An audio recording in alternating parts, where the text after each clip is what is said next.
सम्मानित साथी, बिरहा के लोकगीत के रसिक श्रोता बंधुओं के लिए गीत के माध्यम से एक संदेश आपको जा रहा है। आज हमारे भारत के अंदर एक बड़ी महामारी के रूप में जाना जा रहा है, जिसे हम कोरोना का नाम जानते हैं। चला कोरोना चीन के वुहान शहर से जहाज में बैठ करके चला, भारत में पहुंचा। लेकिन जब कोरोना भारत में आया तो सबसे ज्यादा मार पड़ी किसके ऊपर? हमारे देश के 85 मूल निवासी मजदूर शोषित पीड़ितों पर। और इस देश के देवी देवताओं की स्थिति हो गई, भारत छोड़ करके विदेश रवाना हो गए। और देवी देवताओं के औकात का भी अंदाज चल गया और ये स्पष्ट हो गया कि इस देश में जो देवी देवता बनाए गए हैं एक रोजगार और बिजनेस के साधन हैं। क्या बात है? हमारे देश के 85 मूल निवासियों को मूर्ख बना करके देवी देवताओं के बारे में पढ़ाया गया, बताया गया कि यही आपका कल्याण करेंगे। लेकिन मैं जानना चाहता हूँ, पूछना चाहता हूँ, ये देवी देवताओं के माताओं और पिताओं जो तुम लोगों ने पैदा किया है यहाँ देवी देवताओं को, बताओ अब कौन सी स्थिति हमारे देश में आएगी कि तेरे देवी देवता हमारे काम आएंगे? पूरे देश की कमर तोड़ करके तूने रख दिया। पूरे हिंदुस्तान में 88 लाख हजार करोड़ बजट है तेरे देवताओं का, लेकिन उस बजट से हिंदुस्तान का क्या लाभ है, ये भी जवाब अब तुम्हें देना पड़ेगा। गीत जा रही है मेरी, क्या है? और मैं धन्यवाद की कड़ी में हरिओम रिकॉर्डिंग सेंटर लक्ष्मीरामपुर आजमगढ़ से आदरणीय अपने भैया राजन भैया और मन्नू भैया आप लोगों को धन्यवाद दूंगा कि बड़ी बारीकी और बड़ी शालीनता से गीत को रिकॉर्ड करके समाज में आप पहुंचाते हैं। और समाज को जागरूक करने के लिए जो भाव आपका है, इसके लिए मैं लोक संगीत बिरहा महासंघ की ओर से आपको धन्यवाद ज्ञापित करता हूँ। क्या है, थोड़ा ध्यान रहे देश के मूल निवासियों के लिए। मंदिर से देवता परा गई,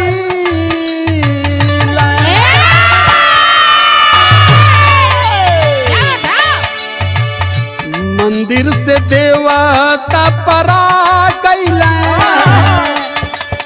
आइल कोरोना जहिया देश में।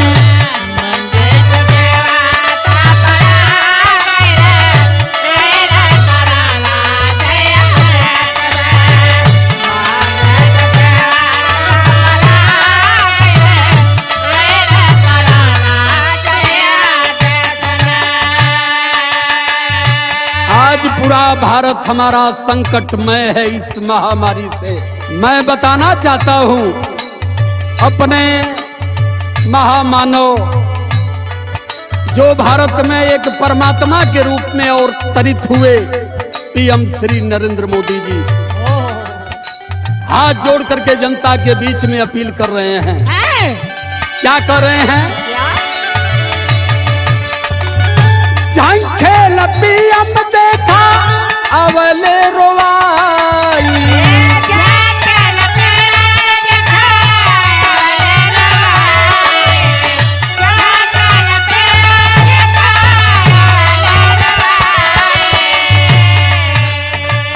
कहाँ से ले आई हमका कोरोना के दवाई?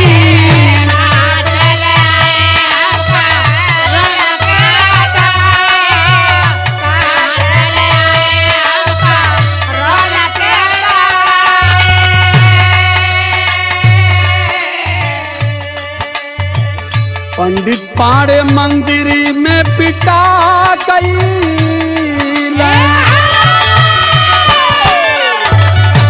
पंडित पाड़े मंदिरी में पिटा गई आइल कोरोना जहिया देश में।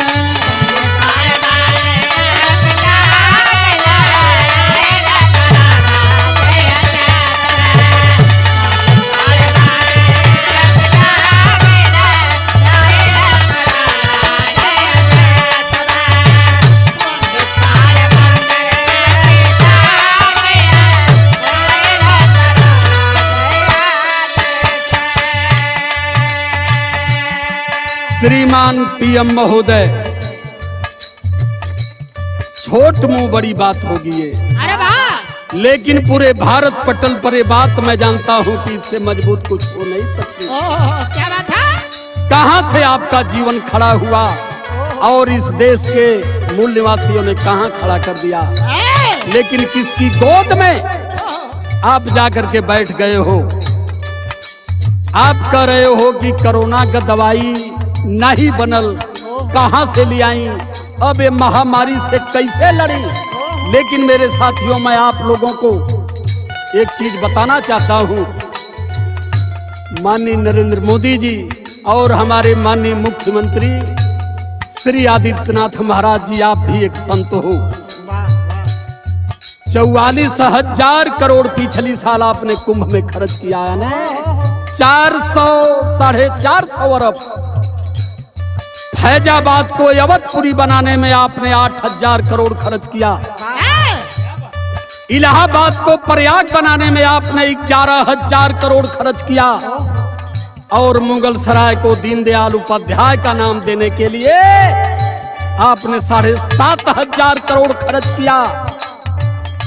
ये पाखंड और अपवाद में जिस धन को झोंक रहे हो, इस पैसे से आप साइंटिस्ट पैदा करते, डॉक्टर पैदा करते, हॉस्पिटल बनवाते, लैब बनवाते, तो शायद आज इस महामारी में भारत हमारा इतना दूषित और ग्रसित नहीं होता। लेकिन देश के सारे बजट को पाखंड और अपवाद की भट्टी में झोंक रहे हो। लानत है आप जैसे पीएम को। सबसे बड़े आप विद्वान बनते हो, लेकिन यहाँ मेरी गीत स्पष्ट कर रही है कि कहीं ना कहीं आप भी उन पाखंडियों, ब्राह्मणवादी और मनवादी व्यवस्था के साथ मिलकर के इस देश की जनता को छलने का काम कर रहे हो। जा रही है मेरी लाइन उन लोगों के लिए जो हमारे देश के मूल निवासी साथी बंबई में, दिल्ली में, गुजरात में आ गए कोरोना, पैदल चल देना, जितना मंदिर देखा कुलैन में प्रणाम करें, पशुओं से इंसान बन जाओ। तथागत भगवान गौतम बुद्ध और पूज्य B.R. अम्बेडकर की तरफ एक बार झांक लो कि क्या कहा था। अगर आज इस महामारी के दोषी हो तो स्वयं आप हो, जिस देवी देवता को अपने सीने में बैठा करके रखे हो। आ गया मौका, कहां चले गए आपके देवी देवता। गीत हमारी बता रही है, देवी देवता के भैया रखला तू दिल में,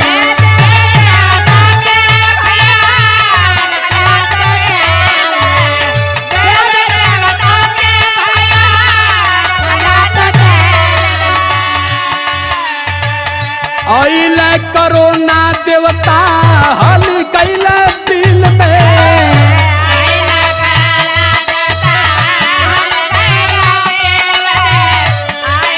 कोरोना देवता हल कैल दिल। आ गया कोरोना, सारे देवी देवता मंदिर छोड़ करके हल गए बिल में। कहीं पता नहीं चला, हजारों साल से जिनको एक आस्था बना करके आपने पूजा है, लेकिन जब आप पर एक बड़ा संकट आया, आपके देश पर बड़ा संकट आया, जिन देवी देवताओं के लिए 88 लाख करोड़ का बजट है साल का, उन देवी देवताओं का कहीं कोई अता पता नहीं चला। अगर अभी भी दिमाग नहीं खुला हो तो इस समय भी दिमाग से अपने भूसे को बाहर कर लेना। आपका कर्म, आपका कर्तव्य यही आपके साथ और आपको निष्ठा से देश में धरती पर जीने देगी। देवी देवताओं में कोई औकात, कोई अहमियत, कोई हैसियत नहीं है कि उस सम्मान के जीवन से आपको जिला सके। इसलिए मैं कह रहा हूं, आइले करोना देवता हाल कैले दिल में,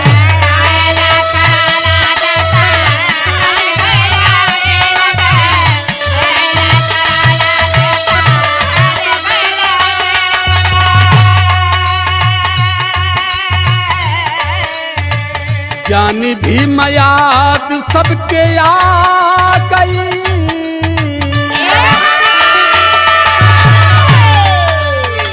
ज्ञानी भी मयाद सबके आ गई, आइल करोना जहिया देश में।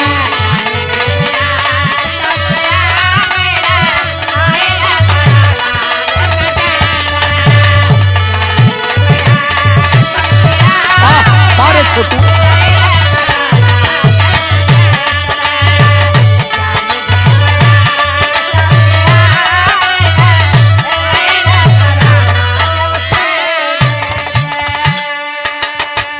बताते हैं हमारे संतोष कुमार बौद्ध जी और हमारे दयानंद बौद्ध जी, क्योंकि इन्हीं लोगों की सानिध्य में और संगत में ये ज्ञान मुझे अर्जित हुआ है।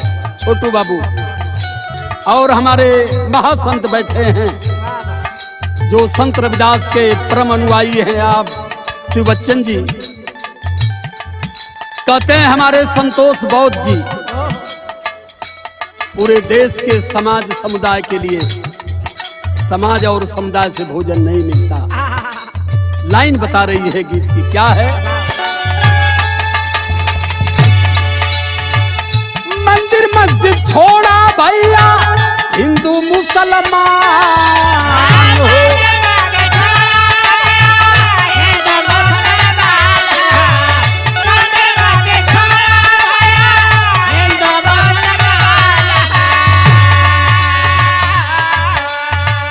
सब कुछ त्याग बना सच्चाई नसान हो,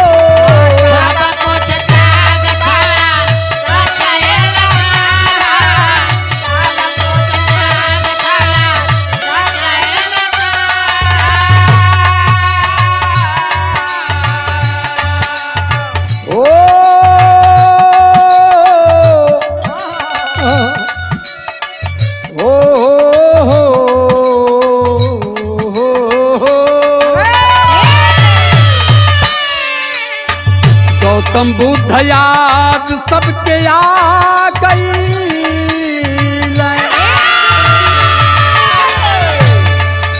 तथागत भगवान गौतम बुद्ध ने पूरे देश, पूरी दुनिया, पूरे भूभाग पटल पर बताया था कि इस देश में सबसे बड़ा कोई धर्म है तो मानवता का धर्म है, बंधुता का धर्म है, भाईचारा का धर्म है। जहाँ दया न हो, प्रेम न हो, बंधुता न हो, भाईचारा न हो, उस धर्म की कोई अस्तित्व नहीं है।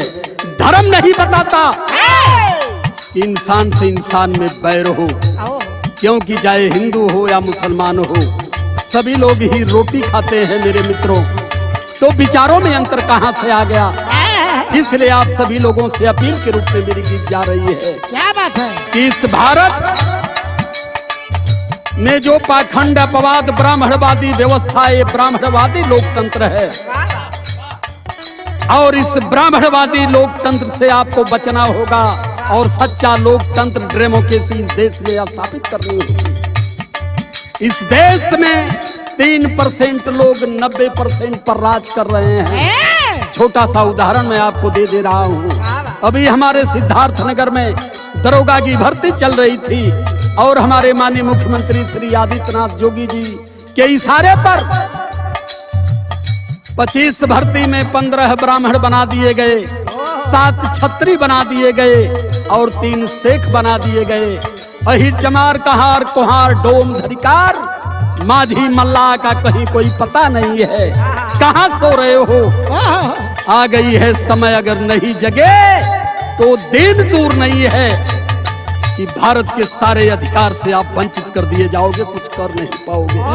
आज मेरी बात शायद कुछ लोगों को बुरी लगती रही हो, लेकिन आने वाली समय में लोग यही बात कहेंगे कि नहीं, जो उन्होंने कहा था वो सत्य था, हमें मान लेना चाहिए। सिर्फ मेरे मित्रों 2 मंत्र मेरा मान लो, मंदिर जाना छोड़ दो और ब्राह्मणों से ज्योतिष पत्रा दिखाना बंद कर दो। और छोटी सी एक बात मैं और कह देना चाहता हूं, तमाम शादी विवाह इस अप्रैल और मई जून में रखे गए थे। बड़ी सरलता से मैं इस चीज को बता रहा हूं कि दिमाग से भूसा बाहर कर लो। अप्रैल में, मई में, जून में पंडित जी ने पत्रा दे करके शुभ लगन की मुहूर्त बना दिया था। लेकिन पूछो उस पंडित पाखंडी से कि आपके पत्रे में ये नहीं लिखा था कि इस देश में कोरोना भी आने वाला, इसलिए शादी विवाह नहीं हो सकती। इंसान हो करके, पढ़ लिख करके भूसा रोटी खाते हो, भूसा खाने का प्रयास मत करो, मर जाओगी धरती पर। क्या रही है मेरी गीत, क्या है? गौतम बुद्ध सभी के बता गइले, गौतम बुद्ध सब के बता गइले, अइले कोरोना जहिया देश में।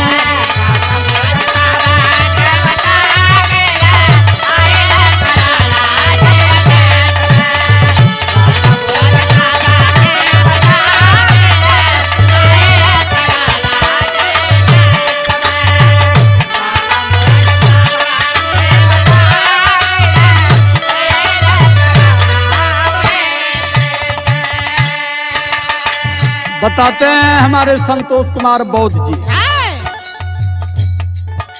कि कम से कम आंख खोलो और शुद्ध समझो। ब्राह्मणों का पीछा छोड़ दो, अन्यथा अब किसी लायक नहीं रह जाओगे।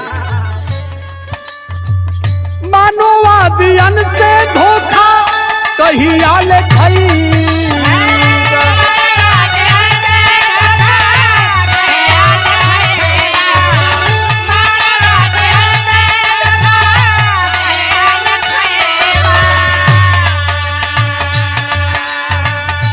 मनवादी विचारधारा से दूरी बना लो मेरे मित्रों। तज दो इस मानसिक गुलामी को, जिस गुलामी को मिटाने के लिए हमारे परम पूज्य बाबा साहब पूज्य B.R. अम्बेडकर जी ने पूरा जीवन आपके सम्मान में खपा। 4 बेटे उन्होंने कुर्बान कर दिया, लेकिन आज इन्हीं मनवादियों से लड़ने में बाबा साहब अपने 4 बच्चों को कुर्बान कर दिया। लेकिन हम आज पढ़ भी रहे हैं, लिख भी रहे हैं, डॉक्टर हैं, इंजीनियर हैं, PM है, CM है, DM है, लेकिन इस मिट्टी की मूर्ति से हमारा मन बाहर नहीं जा पा रहा है। जिस दिन इसे हम त्याग देंगे उस दिन हम सच्ची आजादी का सपना देखेंगे और वो सच्ची आजादी हमारे सामने होगी। इसलिए कहना चाहता हूं, आखिरी लाइन है, मानववादियन से भैया दूरी बना,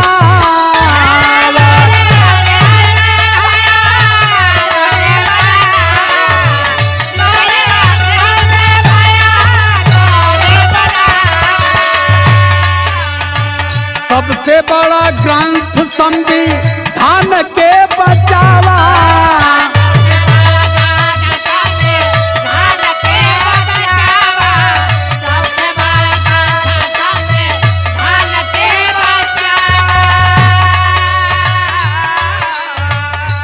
पाखंडियों के द्वारा हजारों ग्रंथ बना दिए गए। उन ग्रंथों में सिखाया गया कोई नाक से पैदा हो गया, कोई हिरनी के पेट से पैदा हो गया, कोई मेटकी से पैदा हो गया, कोई मेघी से पैदा हो गया। जब तक हम उसे मानते रहे, हम शिक्षा से दूर खड़े थे, ज्ञान से दूर खड़े थे, नौकरी से दूर खड़े थे, सम्मान से हमारी लंबी दूरी थी।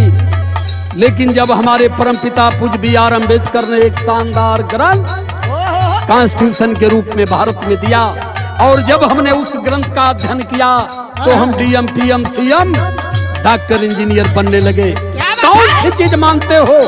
मेरे पढ़े लिखे साथी, मैं बड़ी शालीनता और तहजीब से इस बात को कहना चाहता हूं कि मैं किसी भी व्यक्ति के लिए और किसी की आत्मा पर ठेस मारने के लिए नहीं, लेकिन मन नहीं मान रहा है। जो सत्य है आज अपने लोगों को बीच में कहना है।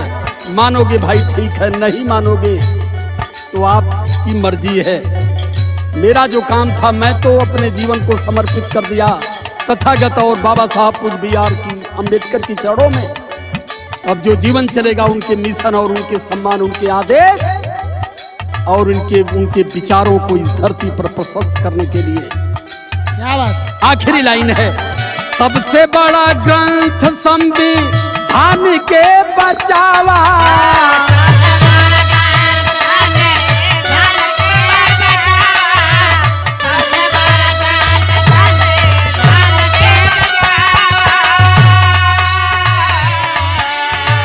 राजकुमार गाय के सुना गई,